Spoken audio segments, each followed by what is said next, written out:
And 1.3 WVST, this is Soul Logistic Radio Show. I'm your host, Doug Evans, the unknown icon. Some people call me Hannibal Smith. Got the minister information, the straw that stirs the drink. Fat Tommy, what's poppin', yo? What's going on, Doug Evans? What's happening, universe? Another week. Another week. And our guest today, music director, musician, songwriter, all that. Marcus Devine, what's poppin', brother? What's up, fellas? What's going on, man? What's happening? Hey, thanks for coming. Singer and producer, huh, Marcus? Yeah, I try to do a little everything.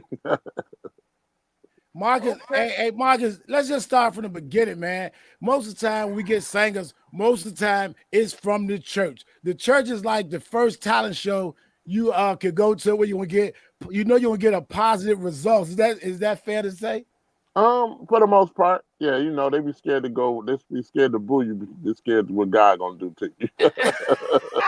Yeah. Hey, so how you get started, man?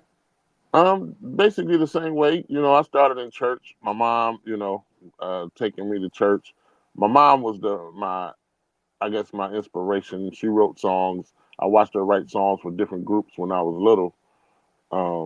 So I just picked it up from there. She taught me how to play bass, all of that, man. What? So yeah. your mom was into the church, and so she didn't have a problem when you did your thing outside the church? Nah, because she created and raised a fairly good son, so she knew I would take care of myself no matter what. She understands. Well, I got a question. That's awesome, though. Shout out to Mom. I got a question because I saw that you worked with some artists that I worked with. So I saw you work with Faith, and I saw you work with 112, which leads me to believe. My question is, how do you get a job with Diddy? Lord, I never had a job with Diddy. I'm saying Faith. Well, if you work with Faith, you work. Did you produce for Faith? What did you do on the Faith project? Well, not on her project. I produced 4 songs on 112, and they wasn't signed to Diddy at the time. Oh, so, okay. You were pre-Diddy. Yeah, don't get it twisted. Now, I received the check from Diddy. That's when I produced Day 26. Okay. But I was a private contractor, so. Okay. Don't try to connect Marcus in this stuff, man. Yeah, I'm just trying to see. I know he is a great producer, so I know Diddy had some awesome parties and he did great production. And Diddy always invited the producers to the party. So I'm wondering, have you been invited to the parties? Nah, bro. You've never been to a Diddy party? Not even just a Diddy party. I don't do the parties. You never been to the okay. Like I don't. Even when I'm done with the show, how we had the after parties. Right, you go with the band. I go to the hotel. I don't do after parties. Now you know what? That's really a good way to stay out of the mess. I have attended Diddy parties, but never the after party. The parties I went to was in clubs, and that's where they had the industry parties. So I was just curious if you had any involvement. But that's different, though. What you just said is different. I know. People is getting it confused. They getting the parties confused with the after party. With the industry party. Like we all did industry parties. Right. You couldn't go to New York. It's a part of the job. Yeah, it's at midnight, and they say, "Yo, we having an after party back at the," and then you show up at that joint. That's when you guaranteed to get work. But I think people being mad fake about this. You know what I mean? Back in the day, anybody want to go to a Diddy's party. Everybody. And if you listen, bro. Right, and if you listen to the radio today, if you listen to radio today, all the songs ain't nothing but a freak off. So I don't even know what the big deal is. This is how I feel about it, even with 50 Cent and everybody. And hopefully, I want to work with 50 one day, hopefully. But I'm an honest person. You have to see something to make you even be able to speak about it. You know what I mean? So he probably saw something in the situations that make him feel about it. You don't just wake up and be like, "Oh, I don't deal with Diddy." Right. Like, you know what I Well, mean? It's I worked. I worked with Diddy for years, and hmm people were calling me now, asking me about interviews, and I'm telling them that you don't want to interview me because I don't really have nothing bad to say. Every experience I had with Diddy was a good experience, but then I never went to the after parties, And as far as his right. parties go, anybody been to it. Like when he opened Justin's, everybody That's was right. there. Like, I was come in on now. Atlanta. When they Yeah, I opened the was one in there. Atlanta, I was everybody was there. there. So it's not like people wasn't there. So anybody that say they wasn't at a Diddy party, that means they won't nobody. Because anybody that was That's true. anybody is after the Grammy party. Come on now. Yep. The parties Yep. that he did after the Grammys, after the BET Awards, everyone wanted to be at those parties. Yep. So yes, Doug, people are being fake about it. But nah, I was just messing with you. I don't. I know. I The know. average person wasn't really at the after parties because even if you read, they're talking about powerful men that was at these parties, and that's Yeah. not normal people. We talking about the Lucian Grangers, the Leor Yeah. Cohens, the Clive Davises, names like that. I'm not worried Those the about the people. Those the people that was able to put them in the billionaire in the status. power. Well, that's the people that gave You, him the power. yeah, Like, you, stop you. talking about Jamie Foxx and Al B. Sure. I mean, they ain't yielding no power. So Marcus, talking about dealing with artists as a music director. See, hmm being a promoter, I know how hard it is to deal with some artists. So being a music director for big tours like the Millennium Tour, that's crazy. Yeah. Can you talk to us about the experience of being a music director? I know that's crazy. It's basically the same, like you said. You're on the promotion side. Um, it's dealing with different egos, people entitlement. There's so many different things you got to deal with when you're dealing with an artist because they think if I say I want it, they should get it. You know what I mean? And 9 times out of 10, on the black side of things, they don't want to pay for it, but they feel like being an artist, they should get whatever they want. So Yeah. my thing is, I tell every artist I am not to help. I collab with every artist. I don't work for nobody that I music direct for. I don't work So, for you. so when you music direct, like it's my understanding, like you put the music for the show together. Like, don't you put all the order? You get the run order down, then you Everything. do the transitions. You put all the transitions together. So did you do that? Did you do that for 112? Was you on the road? Who were you on the road with? Yes, yeah, I did for the '90s block party. I did that whole show. Oh, Wow. okay. So you put all the music together. So when you put the music together, how much hmm input do the artist and like even the label like Puff, did he come and say, yo, don't put that song first? You had open Mm-mm. reign to put what songs you wanted? Did they have a No, list of songs they wanted to play? well, you got to do the hits. That's automatic. So you Right, go through of the course. song and you get the hits together and feel and see how to do it. The cool thing is, first of all, Puff is super creative. Forget all the other stuff that we Right. talking about. All the other stuff, like he's super creative. So I didn't work with Puff when I did the '90s block party. You got to understand, they ain't been with Bad Boy in Right. years. You know what I'm saying? So Oh, okay, right, you right. know what I mean. But when I worked with them, it was actually a dope experience because I got to work with them and Jagged Edge. So they did the whole show Oh yeah. together. If you ever seen the '90s block party, the whole show was together. Where I had 112 singing Jagged Edge songs in the middle of the show, all kind of stuff. Like you know what I mean. So it was crazy. So how do you So I start? worked How with did you both get of in? them. How did you get in that? How did you get into that business? How did you go from writing songs and to get into a music director?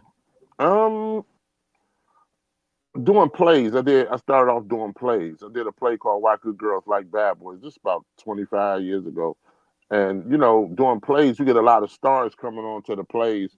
And I did another show, and Charlie Wilson came on. Oh, So yep, I yep. ended, so I ended up putting Charlie Wilson's band together. Then it went from that. Then everybody, oh, I want you to come and do my show after they see what I did by putting the plays together. People start hiring me to come and do on their shows, and it just snowballed. So Hmm. which do you enjoy most? Putting together music for plays or putting together music for concerts? And do you do the same thing in the gospel arena? And do you have a favorite of music is music to you? That's good. All those questions. I'm gonna start backwards. Music is music to me. You Okay. know what I mean? But R&B is my heart. Like, you know what I mean? Even Love. when I do my gospel, it's gonna have some R&B ness in it. So, but as far as what I like doing best, I think I like doing shows because concerts. I'm saying plays are cool. It's just so much to go in the plays, the rehearsals, and the reading the script and following. I like that. I did that for a long time, but it's something about taking these songs and making these songs come to life and telling a story just off the songs, no dialogue. So I think I like doing concerts more. So talk about your Okay. single greatest show. Let's talk Uh, about that. Your, your um. your single greatest show. Oh yeah. I released it in March, man. Um. I love this song, and what's crazy, I'm working on my album, my new project coming out at the top of the year, um, and I just needed some music to send to the blogs and the different people as I do interviews, podcasts or whatever. So I'm going through my stuff, and I had put out Greatest Show, um, just put it out. I tried to put it out during the pandemic, but it was on a project called Contagious. I called the project Contagious, and they Right. wouldn't let me put it up on iTunes because of the name. They was like, "Nah, Right. we're not gonna clear it." So I said, "Forget it," and I just threw it up on SoundCloud. But when I started doing the interviews for the upcoming project, I said, "Yo, we need something for them to play," and I sent out Greatest Show, and stations started adding. And I'm like, "Whoa, whoa, whoa! I didn't want that." Like, so I had to go back in the studio, redo some stuff because what I was sent out was not mixed. It's Right. just my rough mix, like, you know what I mean. So they started going crazy. So I had to go back in and do redo some vocals and different things, add some stuff, and it took off. Like, it's like, I think my guy says like in 20 something countries, 30 something countries now. Well, Well, Uh, we well, went. that's Well, always a we good sign when when they playing a record that you don't even want, you didn't even want played. That's an excellent sign because you usually that's crazy too how it happens when you call them to play records, they ain't taking your no, calls. You just throw a record out there and you look up and now they playing it. So I mean that had to be a great right? feeling, and that That's proved Yeah, that smart to was a run great with it. record because people played it without your request. So that's really good. and it's Grammy Do you considered, bro. did you tour overseas when you put it out? Nah, Have I you haven't. toured overseas on your own without anyone else? Nah, not yet. Not as an artist, no. Okay. Well, we Yeah. about to run it right now, 91.3 WVST. But also, how is it working with Teddy Riley? Well, I'm Marcus Devine because of Teddy Riley. That's why I tell everybody on the production side, if you take Teddy Riley and Devontae Swing from Jodeci and put them together, you got Marcus Devine. So Okay. Okay. yeah, Teddy's my big brother. I could call him when I got questions. Like, you know what I mean? So he is the reason I am. Okay. Well, let me ask you this question, Marcus. Let's say Marcus was stranded on a desert island and can have only one artist body of work. Only one. You stuck on the island and you can hmm only have one artist body of work. What artist would that be? Brandy, Who? Brandy. Brandy. Oh, nobody ever said that. Well, Why well, Brandy? Marcus, Her voice does something to me. Like, I could literally just put her record on repeat, all of them, and just let them all just keep playing. Oh so wow, here's that's my dope. question, Marcus. I want you on the same island, Uh huh. okay? Same island, but you can only have one artist to produce for. So you stranded on an island. You got one artist that's stranded with you for you to make an album. Who would you like that artist to be that you stranded out there? You got to produce the album. It's just you and them. Who is it? I'm cool with her. Brandy With again. Man, Okay. yeah, because but I mean, now if I could have a couple, it'd be her and Joe. Give me them two. I don't need nobody else. Okay. Okay. Her and Joe. That's interesting because I like I'm an Aaliyah fan. Like it's something about Aaliyah's voice that if hmm I just had to listen, and I was like that about Sade. I could listen to Okay. Sade records all day long. It don't matter. I could play the album over like 4 or 5 hours. It just puts me in a space Yeah, that you I like really that pure. appreciate. You like that Yeah, it's just pureness. yeah, You it's like just that. that Yeah. flow. Yeah. Yeah, I get it. so I see you rocking some dope shades right now. Is that from your own eyewear designer Yeah, eyewear company? yeah. See that signature right there? Uh-huh. Yeah, that's Marcus. That's a Marcus Devine. Yes, sir. What made you want to get in that field? Fat Because I had Tommy's a familiar with that. I had about Yep. 1,000 pair of sunglasses, right? So I'm Uh-huh. like, I'm spending all my money on these sunglasses, and my wife had her own eyelash line. And so I said, "Yo, why don't you hook me up with some of your vendors that you're dealing with? I want to try to do my own sunglasses." And I kept reaching out. They would send me samples. I'm like, nah. And I kept going back and forth, and they sent me my first pair. These wasn't the first pair, but they sent me my first pair, and it took off and went crazy. When I say went crazy, bro, So Man, you got Marcus, a where lot of you stuff from? that just you got a lot of stuff that just take off organically. You know what I'm saying? Yeah. I can't Where you wait till we yeah. from, get ours in the Marcus? mail. Oh, no doubt. Hey, Where you hey, Mark, from? go ahead. Detroit time. Detroit. Detroit. Okay. Hey, Marcus, anything you want to share with everybody in Soul Logistics Land, man? Nah, man, just follow your boy. Stay Yeah, in tell touch them with me. how. Marcus Divine, Marcus the Heat Miser Divine on Facebook, and the Heat Miser _ new page on Instagram. Our Instagram, they be trying to ban you for everything you put up that don't go with what they say. I could be a little controversial sometimes, so they be What? mad at me. Yeah. So Marcus, let me ask you a question. You in Detroit? Does that mean you a Lions fan? Um, I Yeah. guess I guess by default, yeah. I live here. You know what I mean. I ain't always Okay. been. I like to keep my peace, and they can mess with your peace sometimes. You know what I mean? they don't. They. So I used who, to call them when you're not a professional Lions losers. fan, who is your team? When you're not a Lions fan, who is your team? I'm not. It don't really matter to me. I be so busy in music. I ain't that You big. ain't tripping. No. Okay, okay. So then you should support the home team because you're just supporting by default. You know, I live in Detroit. I'm gonna go with Detroit. Yeah, and they Okay. doing and when they doing good, yes, I'm a fan. Like I don't get caught up in the people be trying to shame people. You bandwagon, you damn right. I'm not gonna be sitting here every Sunday watching them lose. You Yeah. can do that. You know what I mean? I could be doing something else because I used to call them You can be making professional some money. losers.